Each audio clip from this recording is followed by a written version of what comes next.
ଡମ୍ବରୁ ଭାଇ ଟିକେ ଶୁଣୁ, କୁଆଡେ ଯାଉଛୁ? ଡମ୍ବରୁ ଭାଇ ଶୁଣୁ ଟିକେ, ମୋ କଥା ଟିକେ ଶୁଣିକି ଯା। ହଁ କହ, କୁଆଡେ ଯାଉଛି? ମୁଁ କଣ କହିବି ତତେ? ଯାଉଛି ବା କାମକୁ ଗୋଟେ।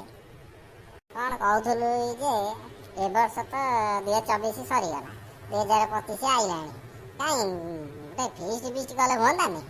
ଆରେ ଡମ୍ବରୁ ଭାଇ କିଛି ତ କହଲୋ ଡମ୍ବରୁ ଭାଇ କିଛି କହ, ମୋ ଭାଇଟା ପା।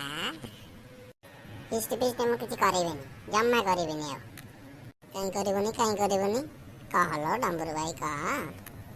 ନା ମୋର ସେ କିଛି ଫିଷ୍ଟ କରିବାର ନାହିଁ ହେଲା। ଡମ୍ବରୁ ଭାଇ କହ କିଛି ତ କହୁନୁ। ଫିଷ୍ଟ କେମିତି କରିବା ତୁ କହନି କି? ଫିଷ୍ଟ କିଛି କରିବେନି ହେଲା, ଟୋଟାଲ କରିବେନି, କିଛି କରିବେନି। ଆର ବର୍ଷ ଯୋଉ ବାସନ ମଜା ହେଇଥିଲା ଟୋଟାଲ ମୁଁ କିଛି କରିବେନି, ଯା। ଡମ୍ବରୁ ଭାଇ ଶୁଣୁ ଟିକେ ରହ।